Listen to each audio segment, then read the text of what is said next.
বন্ধুরা তুমিও যদি বিরাট কোহলিকে একজন বিধ্বংসী ব্যাটসম্যান মনে করে থাকো তাহলে ভিডিওটিকে একটি লাইক করে দাও। বন্ধুরা ক্রিকেট জগতে এমন একজন ক্রিকেটার জন্ম নেয় যে ক্রিকেটের সংজ্ঞাটাই বদলে দেয়। হ্যাঁ, ভারতের কাছে আছে এক এমন রত্ন যার নাম বিরাট কোহলি। হ্যাঁ বন্ধুরা, দক্ষিণ আফ্রিকার বিরুদ্ধে বিরাট কোহলি বিধ্বংসীভাবে ব্যাট চালাচ্ছে আর দক্ষিণ আফ্রিকার পুরো টিম রাঁচি স্টেডিয়ামে বিরাট কোহলিকে থামাতে পারছে না।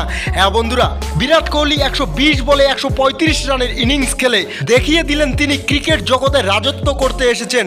হ্যাঁ বন্ধুরা, তো কিভাবে বিরাট কোহলি দক্ষিণ আফ্রিকার বিরুদ্ধে প্রথম ওডিআই ম্যাচে 120 বলে 135 রানের ইনিংস খেললেন আর কিভাবে ওডিআই ফরম্যাটের 51টি সেঞ্চুরির নিজের রেকর্ড নিজেই ভাঙলেন, সব কিছু দেখবো আমরা এই ভিডিওতে। সেই জন্য ভিডিওটি শেষ পর্যন্ত দেখবে আর এই চ্যানেলটিকে যদি সাবস্ক্রাইব না করে থাকো তাহলে এই ধরনের ভিডিও পাওয়ার জন্য অবশ্যই চ্যানেলটিকে সাবস্ক্রাইব করে রাখো। বন্ধুরা ম্যাচের কথা বললে দক্ষিণ আফ্রিকা টিমের ক্যাপ্টেন অ্যাডাম মার্কারন তিনি টসে জিতে প্রথমে ফিল্ডিং করার সিদ্ধান্ত নেন।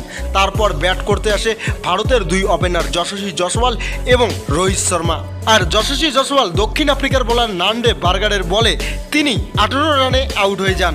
তারপর ব্যাট করতে আসে ভারতের বিধ্বংসী ব্যাটসম্যান বিরাট কোহলি আর তিনি ক্রিজে পা রাখার সাথে সাথে দক্ষিণ আফ্রিকান বোলার নান্ডে বার্গারের বলে 4 মেরে নিজের মনোভাব স্পষ্ট করে দেন যে তিনি এই ম্যাচে কি করতে চলেছেন। তারপর যা হলো ক্রিকেট ইতিহাসে এক সোনালী অধ্যায় লেখা রইল। বিরাট কোহলি দারুণ ফর্মে ছিলেন আর দক্ষিণ আফ্রিকার প্রতিটা বোলারকে ধুয়ে দিলেন।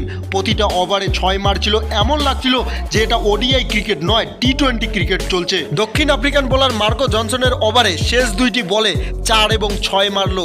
MS ধোনির রাঁচির স্টেডিয়ামে হইচই শুরু হলো। অন্যদিকে রোহিত শর্মা 57 রানে আউট হয়ে গেলেন, কিন্তু বিরাট কোহলি থামার কোনো নামই নিল না। বিরাট কোহলি 102 বলে সেঞ্চুরি পুরো করলেন। তারপর 11টা 4 এবং 7টা 6 মেরে 120 বলে 135 রানের ইনিংস খেলে আউট হয়ে গেলেন। আর দক্ষিণ আফ্রিকার প্লেয়ার থেকে শুরু করে স্টেডিয়ামে থাকা দর্শক সবাই মিলে বিরাট কোহলিকে এই ঐতিহাসিক ইনিংসের জন্য অভিনন্দন জানালেন। আর অন্যদিকে ভারতীয় টিমের হেড কোচ গৌতম গম্ভীর তিনি তার চেয়ার থেকে দাঁড়িয়ে বিরাট কোহলিকে সম্মান জানালেন আর হাততালি দিলেন। আর এমন মনে হচ্ছিল বিরাট কোহলি তার পুনরায় রাজত্বে ফিরে এসেছেন। আর অন্যদিকে KL রাহুল 56 বলে 60 রানের ইনিংস খেলেছেন আর তার সাথে রবীন্দ্র জাদেজা 20 বলে তিনি 32 রানের একটি বিধ্বংসী ইনিংস খেলেছেন। আর তাদের এই ইনিংসের দাপটে ভারতীয় টিম 50 ওভারে 8 উইকেটের বিনিময়ে 349 রান বানিয়েছেন। আর এই রানে সব থেকে বড় অবদান দিয়েছেন Virat Kohli.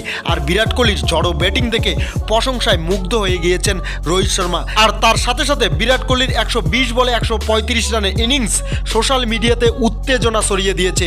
Cricket media Bangla channel থেকে বিরাট কোহলিকে 83তম সেঞ্চুরির জন্য অভিনন্দন। তো বন্ধুরা এটাই ছিল ভিডিওটা কেমন লাগলো অবশ্যই জানাবেন। ভালো লাগলে অবশ্যই ভিডিওটিকে একটি লাইক করে দিবেন। তো বন্ধুরা এটাই ছিল ভিডিওটি শেষ পর্যন্ত দেখার জন্য আপনাকে অনেক অনেক ধন্যবাদ।